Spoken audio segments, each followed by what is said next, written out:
berjumpa pada sore hari ini dengan Mas Febi yang boleh mengantar kami menjadi berkat pada sore hari ini sampai di pesisir.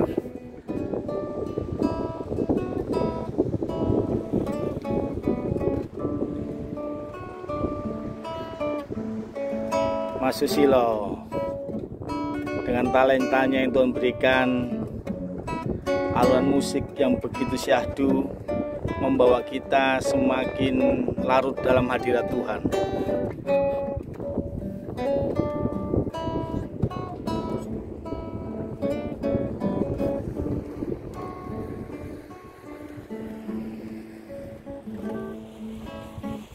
Salam, luar biasa. Salam pena, pesan bermakna buat kita semua. Sore hari ini kita ada di tengah-tengah air yang begitu luas. Kita ada di lautan, di pesisir, dan di sini kita sedang bersama-sama. Kita akan belajar satu hal yang luar biasa yang Tuhan akan berikan kepada setiap kita. Ketika saya ada di tengah-tengah laut seperti ini, saya teringat sekali akan satu hal yang Tuhan Yesus lakukan pada saat itu ketika dia ada di tepi danau Genesaret, di pantai. Dia mengajak para murid-muridnya, kemudian dia mengajak ke tengah-tengah lautan. Saat di tengah-tengah itu, rupanya murid-muridnya itu sepanjang malam dia berusaha keras tidak mendapatkan ikan. Coba bayangkan seorang nelayan yang sudah berjuang sedemikian semalam-malaman. Dia berjuang, dia mencari ikan, bekerja keras, tidak mendapatkan apa-apa pada saat itu. Saya juga terpikir betapa capeknya situasi saat itu. Saya terpikir betapa sengsaranya situasi pada saat itu. Berharap dapat ikan tapi tidak mendapatkan ikan. Akan tetapi pada saat itu ketika Yesus melihat hal itu, dia bersama-sama dengan murid-muridnya, kemudian dia ke tengah, bersama-sama kemudian di atas perahu. Dikatakan dalam Lukas pasal ke-5 ayat ke-5, Simon menjawab, "Guru, telah sepanjang malam kami bekerja keras dan kami tidak menangkap apa-apa. Tetapi karena Engkau menyuruhnya, aku menebarkan jala itu." Perhatikan di sana. Rupanya ketika sepanjang malam dia tidak mendapatkan ikan, Simon menjawab gurunya, "Guru, bagaimana ini? Situasi yang sedemikian, berharap dapat ikan untuk kehidupan, namun kenyataannya tidak mendapatkan apa-apa." Kemudian Simon berkata kepada gurunya, "Namun karena Engkau menyuruhnya, aku menebarkan jala itu." Jala itu kemudian ditebarkannya. Dia mengikuti apa yang dikatakan Yesus ayat 6. Dan setelah mereka melakukannya, mereka menangkap sejumlah besar ikan, sehingga jala mereka mulai terkoyak. Sesuatu yang tidak mungkin pada saat itu. Sepanjang malam mereka mencari ikan, tapi tidak mendapatkan. Tetapi saat Yesus berkata, "Tebarkan jala itu," Simon tanpa kemudian menolak, Simon kemudian tanpa kemudian berdebat. Apa yang dilakukan Simon pada saat itu? Kemudian Simon menebarkan jala, dan ayat 6 dikatakan mereka menangkap sejumlah besar ikan sehingga jala mereka mulai terkoyak. Wow, luar biasa ini. Sesuatu yang dahsyat terjadi. Mereka menangkap bukan sejumlah kecil, dikatakan sejumlah besar ikan sehingga jala mereka mulai terkoyak. Sesuatu yang menarik yang sedang terjadi di sini. Ketika Simon melakukan apa yang dikatakan Yesus, saat itu mujizat terjadi. Sejumlah besar ikan itu mulai memenuhi jalannya dan bahkan mulai terkoyak. Dan mereka memberi isyarat kepada teman-temannya di perahu yang lain supaya mereka datang membantunya. Dan mereka itu kemudian datang, lalu mereka bersama mengisi kedua perahu itu dengan ikan hingga hampir tenggelam. Tidak mungkin terjadi. Tidak akan pernah terjadi hal ini ketika kita melihat hal ini. Pada saat itu, bukan hanya satu perahu yang dipenuhi ikan. Simon memanggil teman-temannya, perahu yang lain untuk datang. jala itu penuh dengan ikan, dan ikan itu diambil, ditaruh di atas perahu menjadi penuh.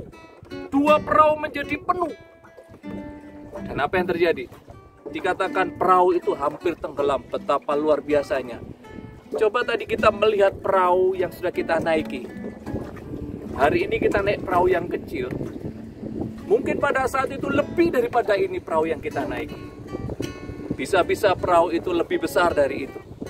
Berapa banyak ikan yang didapat? Kira-kira berapa ratus kilo ikan yang didapat? Dan itu dikatakan perahu itu hampir tenggelam. Dan saya melihat hal itu sesuatu yang luar biasa. Satu pembelajaran yang kita pahami sore hari ini adalah begini.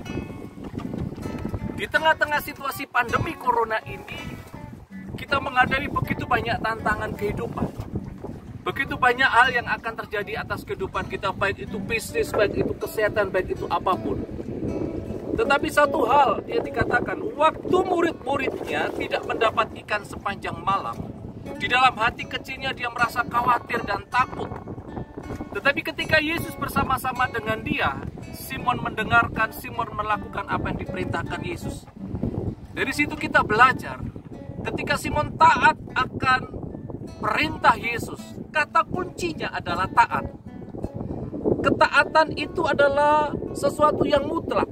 Ketaatan itu adalah berani menyatakan tunduk kepada otoritas.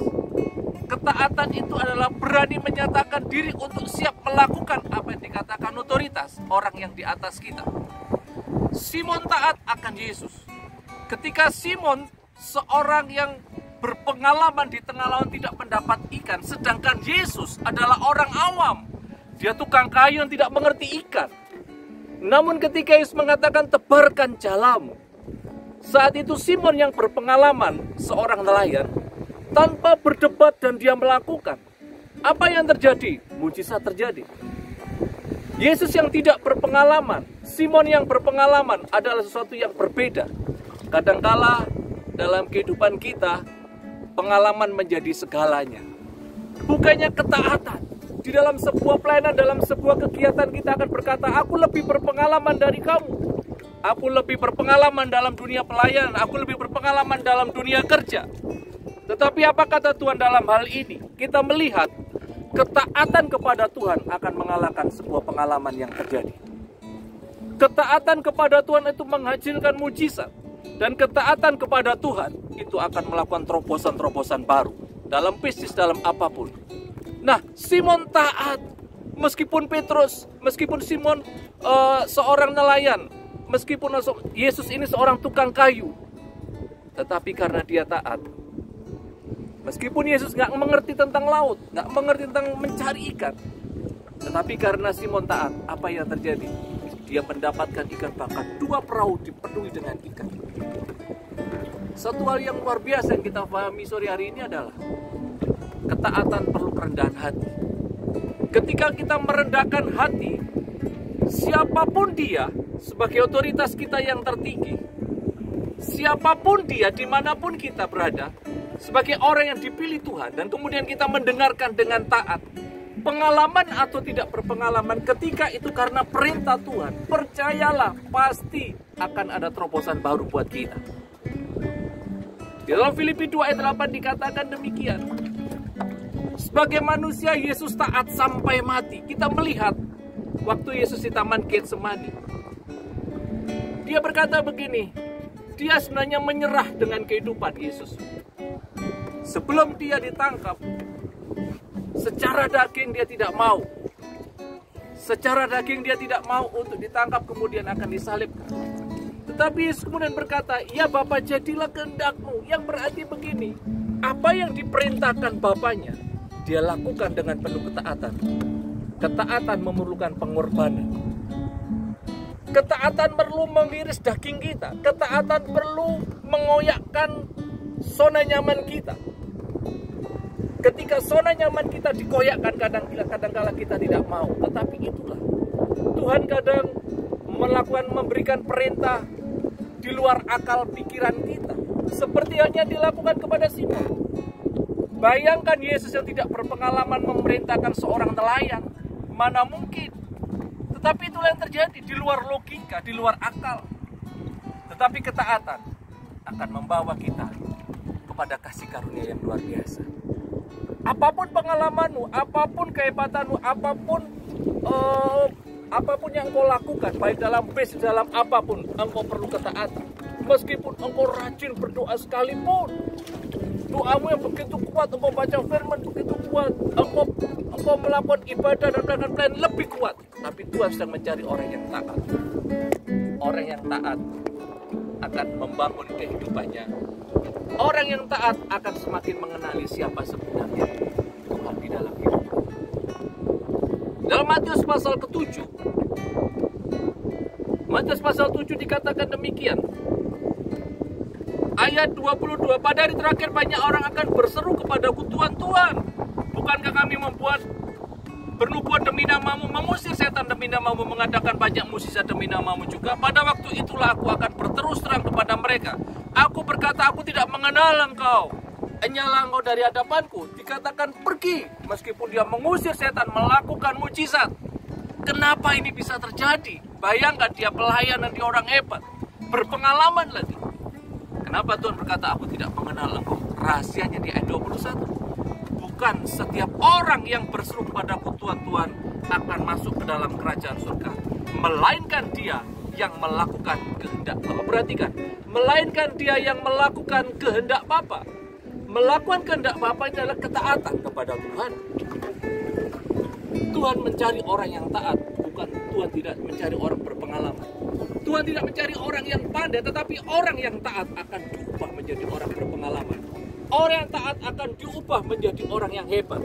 Orang yang taat akan mengalami mujizat dan terobosan besar dalam hidupnya. Sebab orang yang taat adalah orang yang dicari Tuhan. Sehebat apapun engkau hari ini, Tuhan mau cari ketaatan.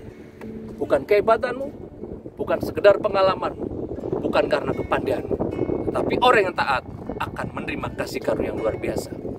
Luar biasa. Saya yakin dan percaya hari ini pesan bermakna yang disampaikan hari ini akan membuat kita mengerti Tuhan mencari orang yang taat.